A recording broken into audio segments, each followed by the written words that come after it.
a sua igreja no decorrer da história e a sua igreja no tempo do fim. É exatamente o foco deste capítulo 2 do Evangelho de João. É a revelação da sua igreja no decorrer da história e a sua igreja no tempo do fim. É interessante que quando nós invertemos a ordem, não funciona. O projeto de Deus na criação do homem era a sua igreja. Essa foi uma das primeiras coisas que eu aprendi no seminário com o pastor Silas. Quando o Senhor criou Adão e Eva, o projeto dele era a igreja. E se nós formos buscar nas escrituras, elas são claras. Porque diz que esse projeto, inclusive, é um projeto eterno de Deus. É um projeto antes da criação do mundo. A palavra do Senhor nos diz que o Cordeiro foi morto antes da fundação do mundo. Então, quando nós olhamos o triste pecado que Adão e Eva, os dois cometeram, foi triste, foi lamentável, causou dor no coração do Pai. Todavia, nosso Deus é o Deus que se assenta no trono e governa sobre todas as coisas. E Ele sempre tem muito além daquilo que a nossa mente possa imaginar. É isso que diz a palavra do Senhor em 1 Coríntios, que diz: o que os olhos não viram e os ouvidos não ouviram são as coisas que Deus tem preparado para aqueles que o amam. E fica aqui um princípio para nós. Quando nós estivermos diante de circunstâncias na terra, situações na terra, ainda que elas nos causem um pouco de perda de norte, às vezes desapontamentos, nós temos que entender que Jesus continua no trono. Amém? Ele reina sobre todo o principado, sobre toda a potestade. E Ele reina não apenas porque Ele é poderoso para reinar. Ele reina porque na cruz Ele reconquistou o direito de reinar. Então, nós temos que entender que todas as nossas vidas familiares, os nossos casamentos, para eles corresponderem aos propósitos de Deus, eles têm que estar dentro da cobertura da igreja. Eles têm que coexistir com a igreja. A igreja do Senhor Jesus é o guarda-chuva. Ela é a proteção. Ela é a cobertura de onde flui a graça, de onde flui o amor de que nós necessitamos para nos mover enquanto na terra. Por isso que ele apanha uma figura do casamento nas bodas de Caná para falar da sua igreja. E ao tempo que nós temos uma ministração nas bodas de Caná sobre as duas etapas da história da igreja, nós temos também ensinos abundantes aqui nesta figura para as nossas vidas, tanto para aqueles de nós que somos casados, como também para aqueles de nós que não somos casados, ou que não são casados. Porque, na verdade, debaixo da cobertura do Senhor, todo salvo está dentro do contexto do casamento. Sabia disso? Todo salvo. Por isso nós não temos que combater o casamento. Nós temos que nos ressentir com respeito a questões do casamento e do entorno do casamento, se vai ou não vai se casar. Todos podemos estar certos, todos vamos nos casar um dia. E não tem como fugir isso. E isso vai se cumprir quando Jesus voltar. Então, todo que é salvo, ele entra na dimensão do casamento. Todo que é salvo, entra na dimensão de marido e mulher. Isso por quê? Porque todo que é salvo, recebe o DNA da noiva de Cristo. Amém? E esta noiva ela se prepara a cada dia para encontrar com o seu noivo.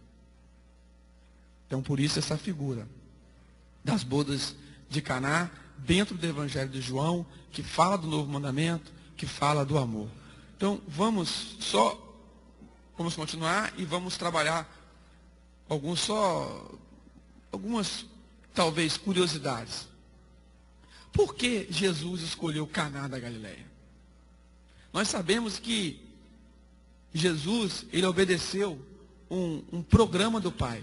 Jesus não ia para onde ele queria ir.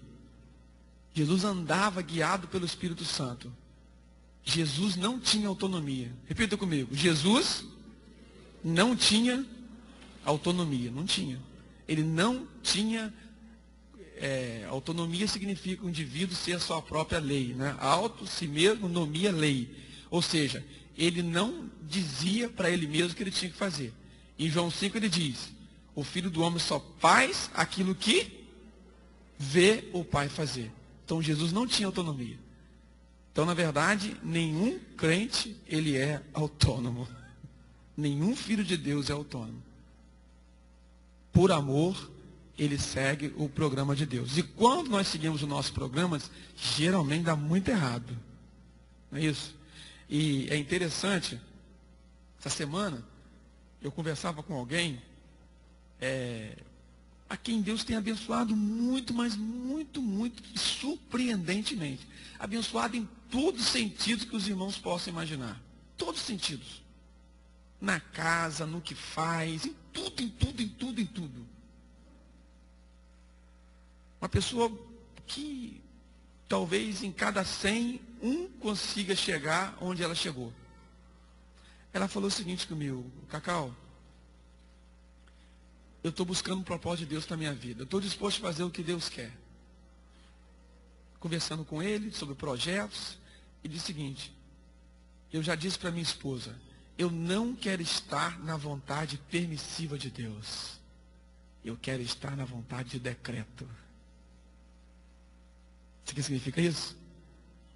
Muitas coisas que nós fazemos, Deus permite, mas não é a vontade original. Eu achei tão fantástico aquilo. Falou, eu estou disposto a largar tudo, mas eu quero estar na vontade de Deus, no centro. Eu não quero estar na vontade permissiva. E esse texto fala sobre isso. Porque a vontade permissiva é o bom de Deus. A vontade de decreto é o excelente. Mas se porventura você caiu na vontade permissiva, você pode voltar e se colocar na vontade de decreto. É isso? É essa vontade de que fala Isaías 58, de que nós vamos experimentar as delícias da terra. As delícias. Vontade permissiva e vontade de decreto. Eu achei muito impactante a palavra que essa pessoa deu. Falei, é verdade, não é? Então, Caná da Galileia. Caná significa terra de juncos, uma espécie de cana oca por dentro. O que é um junco? É um grupo de planta que cresce, em geral, eu achei muito interessante, por isso eu quis colocar, em geral, nos alagadiços. Eu achei muito interessante, não é? Porque Deus tem prazer em tomar aquilo que é desprezível para fazer algo que geralmente salta aos nossos olhos. Você vê, é um tipo de planta que cresce no lugar alagadiço. O que se faz nesses lugares alagadiços? Só se cresce essa planta mesmo.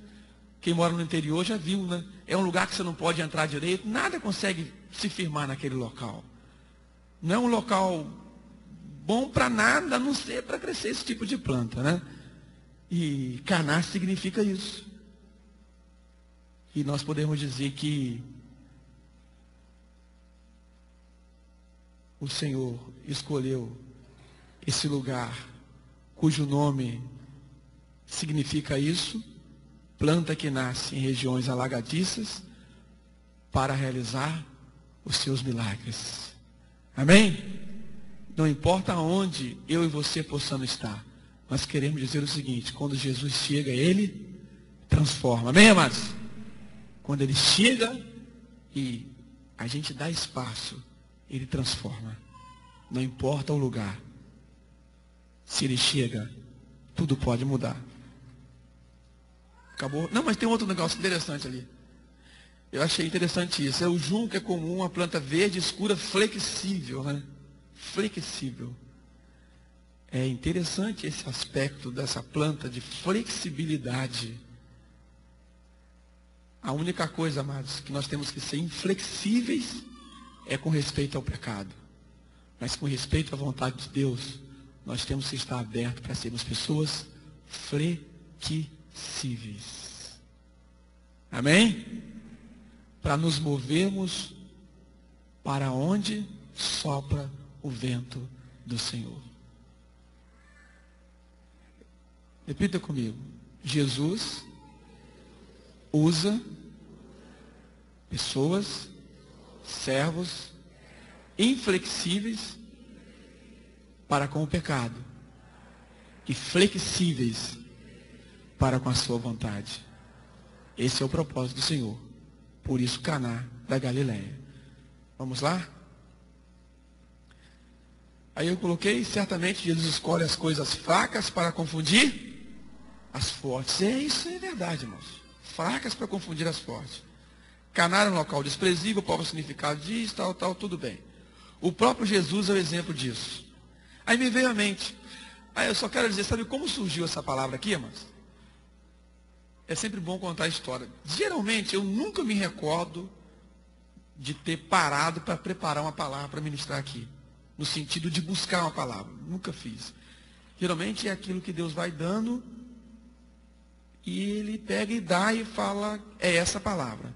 Eu estava compartilhando esse texto com um irmãozinho, um novo convertido, e quando eu comecei a abrir a boca, Deus começou a me dar revelação nesse texto.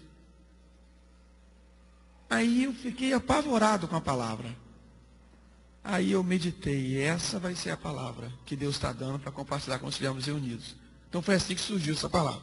Então o próprio Jesus é exemplo disso. Onde Jesus nasceu, amados? No curral. Veio de quê? Família simples. Enquanto ser humanos, a palavra nos revela que era homem de dores e experimentado no sofrimento. Este é o princípio de ação do Pai. Este princípio de ação do Pai permeia, ou seja, está em toda a Escritura. O Senhor faz do simples o glorioso. Esse é o princípio de Deus. Sabe por que o Senhor faz do simples o glorioso, amados? Sabe por quê?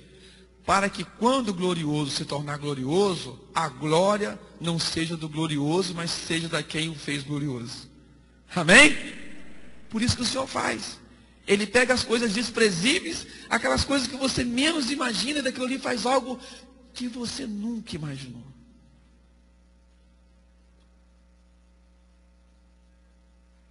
Por isso diz a palavra, que Jesus não veio para os sãos, Ele veio para os doentes, para os enfermos. Ou seja, aqueles de nós que nos achamos que não precisamos de Jesus, não tem mais Jesus o que fazer nesta vida. Mas aqueles que se acham de fato os piores dos pecadores, os desprezíveis, são esses que Deus toma. E Deus, Jesus, Ele é especialista de intervir em situações aonde humanamente não há solução. Amém? Ele é especialista em intervir em situações onde humanamente não há solução. É isso que ele está dizendo aqui. E nós vamos ver isso nas bodas de Caná. Certo? Veja só. Ele fez de um homem uma nação. Quem foi esse homem? Quem foi, amados? Abraão. Como é que é a mulher desse homem? Estéril. Quantos anos?